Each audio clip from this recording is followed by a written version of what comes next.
I want to talk to you guys about going all in. Right, the entire point of this video is me breaking down how I went all in on high ticket closing from just working a regular trades job, 9 to 5 construction job, right, with a good career trajectory. Right, how did I actually manage to completely phase out of that? Right, start to earn money, make sure that I'm not missing my bills, manage the way the people around me were judging me. How did I actually go about this? Right, I'm going to tell you right now, a lot of you guys probably have these thoughts that maybe the thing that you're pursuing, the thing that you're learning, right, the kind of skill that you have or business that maybe you've been starting on the side, you would want to go all in because you know you'd go so much further and get more results if you went all in. But you know that you've got another job, right? You know that if you go all in, you might not be able to pay your bills. You know that if you go all in, right, you might not be able to continue your college degree or university degree. And that's gone, that's done, right? You might get a lot of judgment from your friends and family. It's something I thought a lot about, right? I want to talk about how do you actually manage all this stuff. I'll tell you right now as well, like if you can't actually go ahead and watch the entire video, it's going to make it very, very hard for you to actually continue working hard on your business when things get tough. Right? There might be points in this video where like it's a little bit boring or repetitive. That's going to be your business too. That's going to be the skill that you chase, the job that you chase, the career that you chase. It'll be the same thing. It's not always going to be easy. So look, I highly recommend you grab a pen and paper and practice right in this moment, right? Screw your dopamine, put your phone in the other room, right? Close the other tabs. Focus on this video because you already chose to click on it, right? I'm going to give you some actionables that can truly change your life if you go ahead and internalize them and use them properly. Right? The main problem that people face when it comes to going all in is the fact that if they go ahead and do it, they know they're not going to see success as soon as they want to, which will make getting by and surviving usually very hard. Right? If you have $1 million set aside, you can go all in on anything. It doesn't matter. You have a safety net. Usually you don't have that safety net. You don't have a crazy savings. You don't have, success with your business already. You've got bills and you've got responsibilities that you still have to take care of while taking a hit on your income or on your career or whatever, while also being misunderstood by everybody around you. Right? I remember that when I first got into high ticket closing, and I'll tell you how I went ahead and did this, and I'll give you my recommendation that is extremely practical and can work for you if you decide you're going to put in the hard work. If you're not willing to put in the hard work, I'd recommend clicking off the video because it will be hard. It will not be fast, it will not be easy, right? But it is 100% doable. I know because I've met tens of other guys at this point now in high ticket closing who have done almost the exact same thing as I have in their own way. Right? My story was I was jumping from job to job to job to job, trying to get the best kind of trades job, the highest paying, the best pension, the cleanest. Because I decided not to go to university. I was thinking of doing either economics or computer science. And I decided not only do I not like the environment of university because I already knew it was going to be partying and this liberal crap. Politics aside, it's just not me. Right? I knew I didn't want to be in that environment. And number two, all the debt. Right? My parents saved up some money. Thank God that they did, but it wasn't enough to cover everything. I knew it wasn't just going to be easy. I'd still have some debt. Maybe not all of it, but some of it. I didn't like both of those ideas, so I said, you know what, let me go into trades. So my very first trades job, I was blessed. My father, knew a guy that got me a great job, but it definitely was not my final job. It wasn't even in the right trade. It was drywall. I did that for 6 months, stacked some bread, the whole time trying to do drop shipping on the side because I already had this dream of the future. Right? Didn't take it anywhere. I had the thought every single day, what if I went all in? What if I went all in? I'd be so much further ahead. I only have 3 hours a day to do this. What if I had 12? Right? 6 months pass, I go into my first electrical job. I was doing high-rise electrical for a private company, but we were on a site where it was all kind of at the start. So I was doing slab. I was bent over all day doing the most physical work I've ever done in my entire life. Seriously, like the most draining physical job. You'd imagine electrical to be clean and light and stuff like that. No. Sure, there were some days where it wasn't too crazy. Most of the time, it was awful. I did that for 3 months, and the whole time, I kind of put aside the idea of doing a business. I failed at drop shipping. I made a couple sales, but I didn't go too far. I spent a lot of money on ads.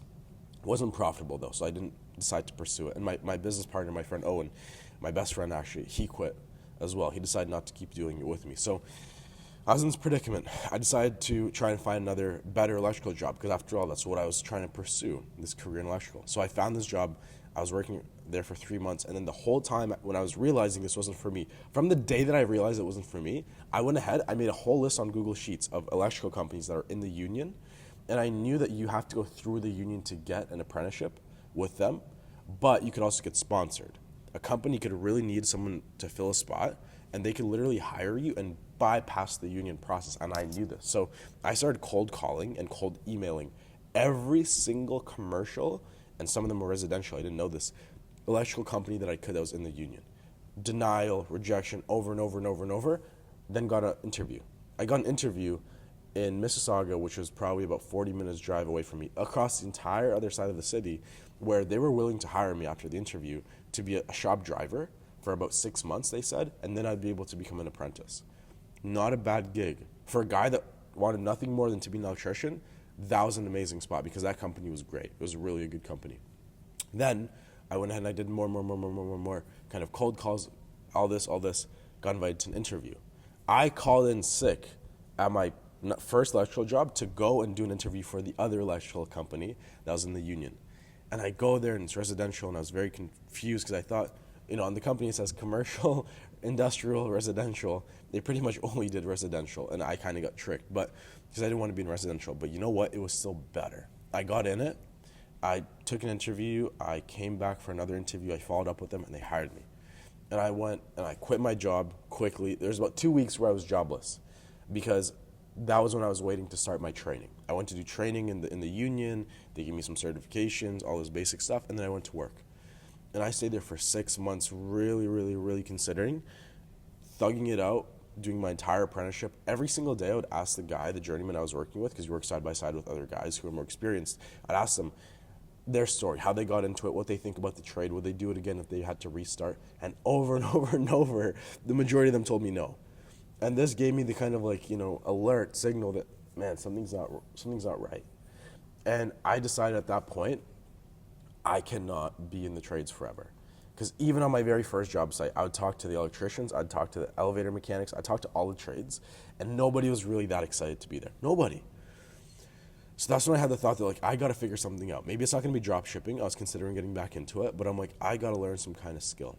And after 6 months, right, I decided to leave for another job, but about 4 months in, 3 months in, I realized if I was going to be in the trades, I was going to be in the top tier trade that possibly exists, which is an elevator mechanic. They're the highest paid, the kind of usually the cleanest, the just overall best possible trade you could get here in Toronto. So I went ahead and I did a ton of cold calls.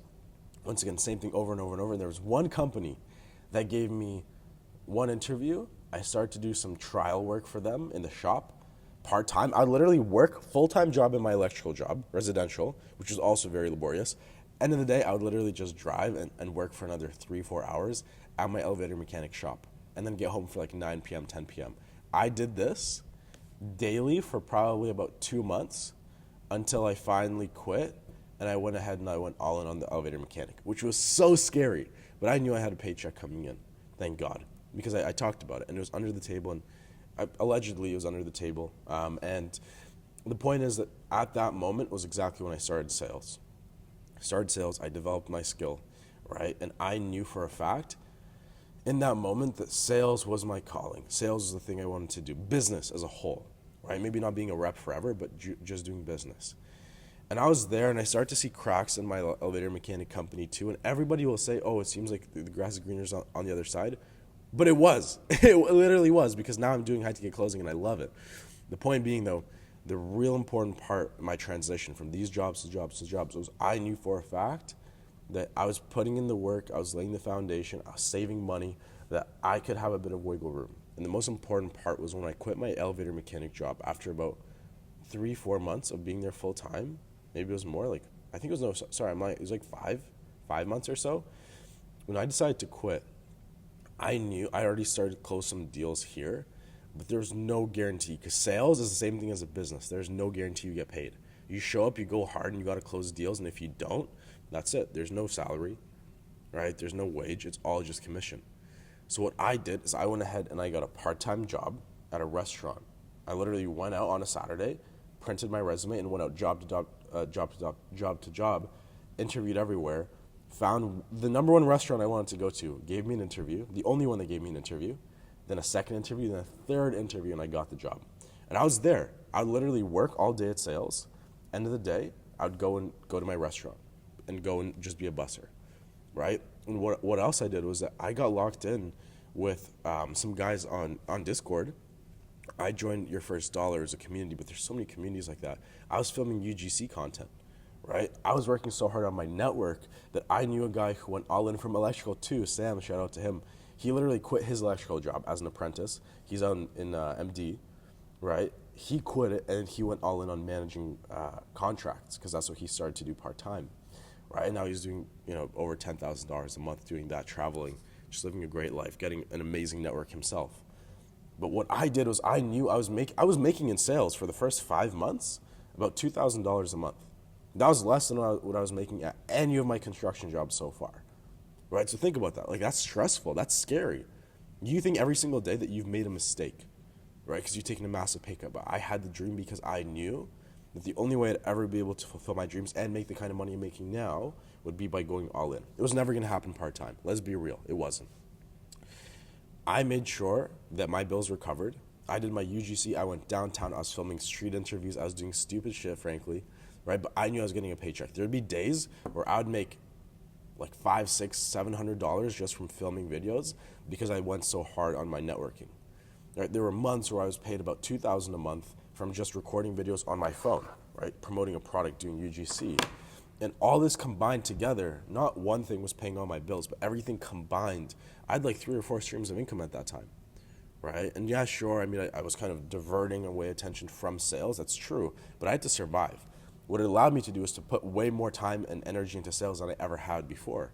And little by little, as opportunities changed in sales, I got on a better contract, I got better at closing, and I started to make 5, 6, 7, 8, 9, 10, 11, 12,000 per month, right? Now it kind of dipped at the start of the year. I'll be honest, it dipped a lot, right? But I'm still making enough to pay my bills. I've still got other, streams of income.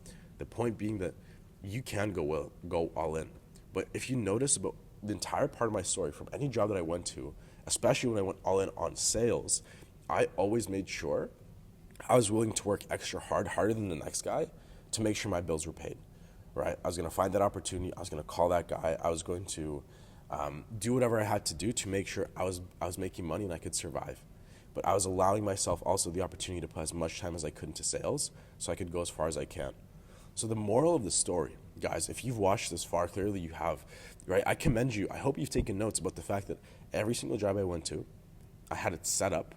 I knew I was going to get paid. And I was also willing to do whatever it took after work or before work to make sure my bills were paid, even if I wasn't making enough with sales or your business, right? So that's the number one thing I recommend you do. Be willing to work part-time somewhere. Be willing to save money and live way below your means.